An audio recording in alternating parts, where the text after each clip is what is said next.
practicing. So I didn't have a microphone on. So let me just clip, cut, reminder.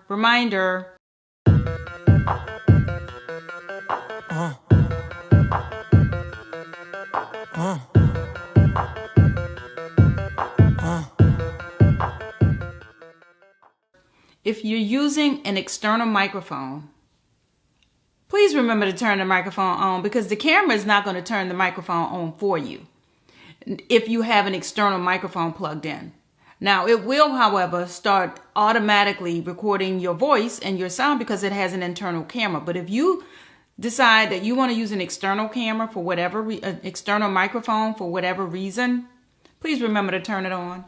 I am bad about turning on my camera. But anyway, I'm practicing right now.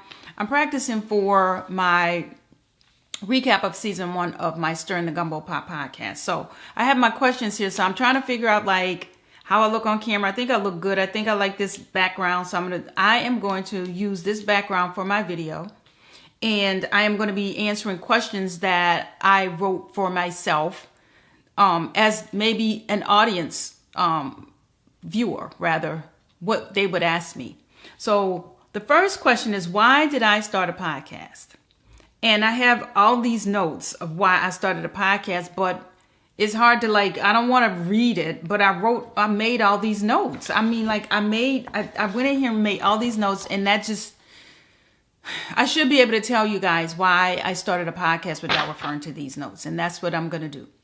So I started a podcast because I finally wanted to get something completed, a project started, some type of creative, artistic project that I wanted to start and finish, because I had a track record of starting and stopping projects, and that wasn't getting me anywhere. So I decided to devote and hold myself accountable and start a podcast, and I did. So early last year, I started, I had the idea that I wanted to start a podcast because, one, I wanted to finally do a project that I could complete. 2, I wanted to motivate and share knowledge. And 3, I wanted to challenge myself artistically on the production side to get it completed, because I just felt like I had the skills and the training in order to be able to do so. And that's kind of why I started a podcast. I thought that once I put everything and learn everything, and I wanted to show people that if you have a dream and a goal, that if you commit to it and get the courage to do it, that it's you can do it. So that's really the real reason why I started a podcast, right? So, another question. Was I nervous? Of course I was nervous. Who wouldn't be nervous? First time doing something and you don't really know what you're doing, and you're putting yourself out there for the public, for all of public to see. The natural reaction and response is nervousness. I was very nervous, and more than anything, I lacked the courage to do it. So I think I had lack of confidence more than I was nervous. But because I didn't have the confidence, that made me nervous and scared to do it. But somehow I found the courage to get it done. I just had to take the first step. And I think the lack of courage came from low self-esteem and me not believing in myself and not putting myself out there and challenging myself, and just stop listening to what was in my head or listening to what people were saying. And a lot of that comes from low self-esteem. But I had to let go of that, and I had to pull from inside and say, how important is this to me? How bad do you want this? And is it worth doing? And once I was able to get over or gain the courage to get it done and finally start putting out episodes and doing it, I wasn't scared anymore. The fear factor left. So yes, I was nervous, and yes, I did lack the confidence that I needed, but obviously I got over that because I have 7 episodes now of season 1 podcast. I have 7 episodes that I produced. I self-produced them. Next question. Did I find a niche? I think I have, but I'm still not sure because it's so much I want to talk about on my podcast. So even that I find a title, but I do think I also found a niche because my niche is African American history and culture and arts and things of that nature. So it's mostly African American history. And I called my podcast Stirring the Gumbo Pot because it entails so many different topics, just like a pot of gumbo, where there's so many different things in the pot that makes up this delicious bowl of soup stew. And you can make different kinds of gumbo and you put all kinds of things in it, right? And then this delicious flavor comes out. So it started with stirring the pot, like conversations, like, come on, let's stir the pot. Let's get some shit started, to stirring the gumbo pot because I'm from New Orleans and we cook gumbo in our pots down there. We cook other things, but I wanted to find something that was catchy, something that I thought would stick, and stirring the gumbo pot just kind of stuck. And so that's kind of how I found a niche, so to speak. But I had to go back to, when you think about a niche, you think about like, who am I really? Who do I want to bring to the table? Who am I speaking to? Who is my audience, right? And my audience isn't necessarily people from New Orleans. I hope to have a multitude of different types of people who listen to my podcast. It's not just Black women. It's not just white women. It's everybody. So that also too plays into the whole gumbo pot theme of it all. But now I'm rambling. So I think I found a niche, but I'm still not sure.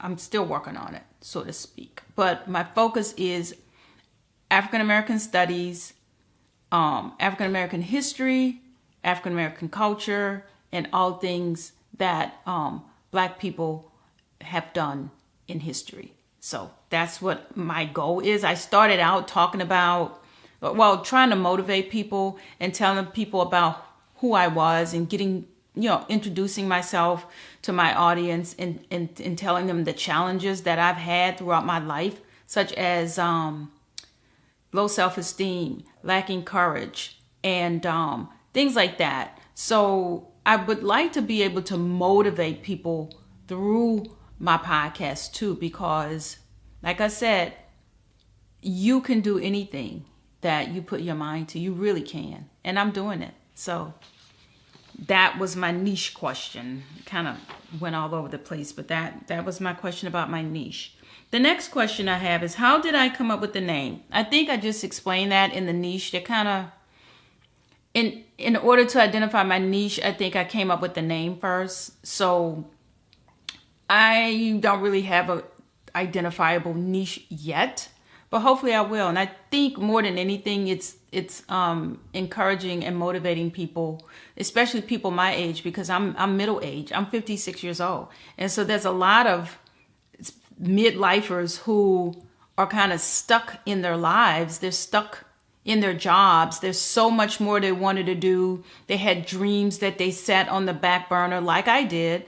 They had to raise their families. A lot of us are single moms or single parents who just had to focus on raising our children and putting food on the table and working. And we didn't have time to focus on a dream, right? So I think that is my target audience, to be able to get those people in and to be able to encourage them to live your dreams and your goals before you leave this earth, honey. We ain't got too much longer down here, I'm telling you, because again, I'm 56 years old, and I figured last year was the year for me to get it done, or I just wasn't going to do it. If I didn't start the podcast last year, I don't think I would have started it.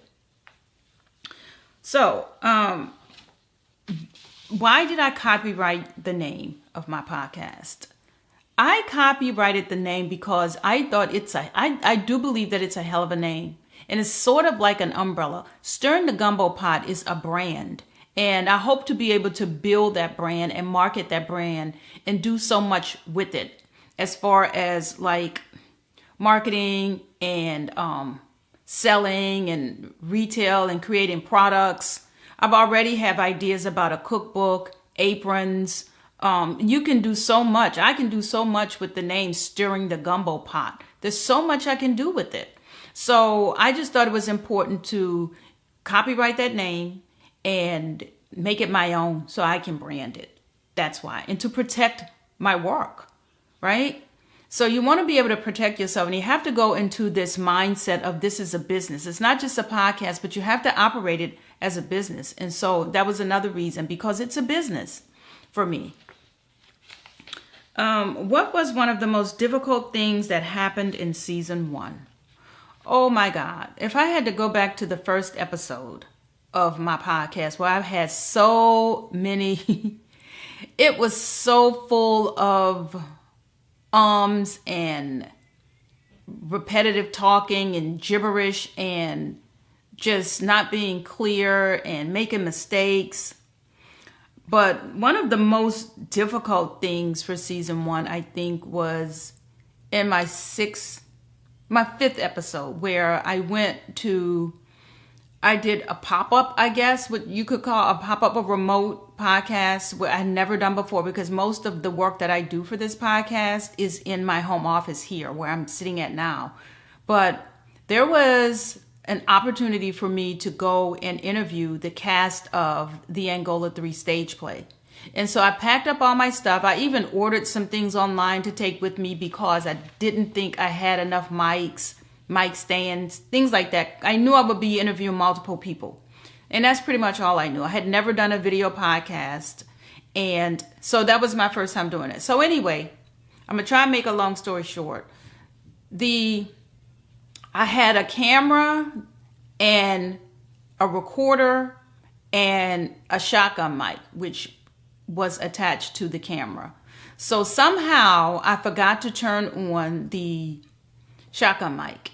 And I was so busy in conversation with the person I was interviewing, that I forgot to turn on the external recorder. So all I had was video, right? And so the second person, I realized my mistake and I turned on the audio and I don't know. But at the end of the day, with my final interview, I had the recorder audio and I still didn't have on the external microphone on the camera. So I had so much difficulty with trying to merge the two together. So I had video and audio on 2 separate files. So I had to somehow figure out how to get those two to merge. And so when I figured it out, the recorder was not recording in the correct format in order for my computer to receive it. And it was just a hot mess. It took me about 2 weeks to get it all lined up, but I was successful in doing so. And perhaps I might go into more detail on that, because that's a whole story or video or tutorial rather of what not to do video. But that was my most difficult thing, I think, for season 1 for me. What was the highlight of season 1? So the highlight for me was there's a couple. One, actually going out and be interviewing the cast and crew of a stage play, right? Because I'm a theater person. And so that was very important for me. And it came kind of like, not out of the blue, but like a blessing, so to speak. Like it just kind of happened. The last half of the season just kind of happened. Like God took over and put me in front of people who I didn't think I would be placed in front of. And not that these people are famous or anything like that, but it was just like big for me because I was outside of myself and then focused on other people and subjects and not just being a talking head and just rambling from notes that I had. I actually had like people to interview and something going on, like an event. So that was the highlight. That was the first highlight. The second highlight was my interview with Mr. Robert King, who is the last surviving member of the Angola Three. And if you don't know who the Angola Three is, listen to my podcast, During the Gumbo Pod. It's on iHeartRadio, Apple, and it's on Spotify. And the last episode is dedicated to the Angola Three. And Mr. Robert King is the last surviving member of those three who spent 29 years in solitary confinement. And he and I are now friends now. And he's the sweetest gentleman. He's going on 82 years old. And it was an honor interviewing him. And I had no idea who he was. Like a couple months before that interview, I had no idea who he was. And so it's just learning about the history of the Angola Three. That and the interview with the stage play and then interviewing Mr. Robert King, those were the highlights of season 1 for me. What was the most difficult about producing the podcast?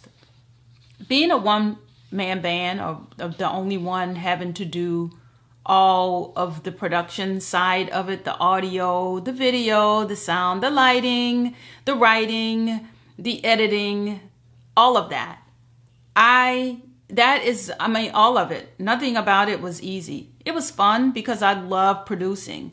And so I made it work for me, but I did not give up. And even though there were some difficulties in all of this, I never gave up. I stayed on it. If I had a problem, I fixed it. And I didn't stop until it was fixed. And that's just the nature of me. I don't stop. I don't let little issues or technical difficulties. I overcome most everything technologically. I typically fix it. So just the overall, just doing everything by myself, playing all the roles, that was the most difficult. And I know as I move forward, it's going to be less difficult. So yeah. What changes would I have to make to get better? I think being consistent is the main thing that I need to focus on this coming season 2, because I am planning to do a second season. I'm taking a little break right now after the holidays to kind of get my thoughts in order and to strategically figure out how to move forward strategically. And that part is what I have to do to get better. Be more strategic, plan better, and be more consistent. What is the biggest lesson that I've learned? The biggest lesson that I learned is to be prepared. Like, check your equipment. Make sure it's functioning. Make sure you have everything turned on. Keep a checklist of what you need to do and adhere to it. And just always be prepared. That's the biggest lesson for me, right? What do you plan to do differently in season 2? I plan to, again, be more strategic, plan, and be more consistent and stay on schedule. That's what I plan to do for season 2. I'm going to have more topics. I hope to have more interviews. And I think I'm going to have, I know I am going to have a co-host this season. I'm going to bring Damien on. We're going to co-host maybe 1 or 2 episodes this year. I might have more co-hosts this year because it's, I think, easier to have more than one voice on a podcast, right? Because I can just sit here and just regurgitate and repeat myself over and over. But for me, I think bringing on another voice to bounce ideas and conversations back and forth with might play out better for season 2. So those are all the questions I have. Overall, season 1 was a blessing. And I'm so glad that I started a podcast, because it not only gives me something to do, but it's something that's mine, something that I can build, that can turn into something so much bigger and better in my life. And it may be a transition into a new career for me. So that's what I'm hoping for season 2. And we're going to see. But I am going to still continue on with the Stirring the Gumbo Pot podcast. I have a big season, I hope, in store for me for 2024. And I hope that I gain more followers and more subscribers. My podcast can be found on, you can listen to it on Spotify, Apple, and iHeartRadio. And I hope that you guys enjoy season 2. Now, please go back and listen to my 7 episodes for season 1, and you can see kind of like the things I did to make it better as I grew. I think I forgot to mention that was one of the reasons I started. I wanted people to follow my growth and to see how much I improved and how I got better at doing the podcast. So that's it. That's all. That's my recap for Stirring the Gumbo Pot Season 1. Thank you guys for listening, and please like this video, subscribe to my channel at Cajun Peach on YouTube. I can also be found on all platforms at Cajun Peach. That's Cajin Peach. And I will see you guys on the next video. Too lit, who gon' check? You can tell me none. Boss mode in effect, and my money long. If you ain't talking money, don't talk to me.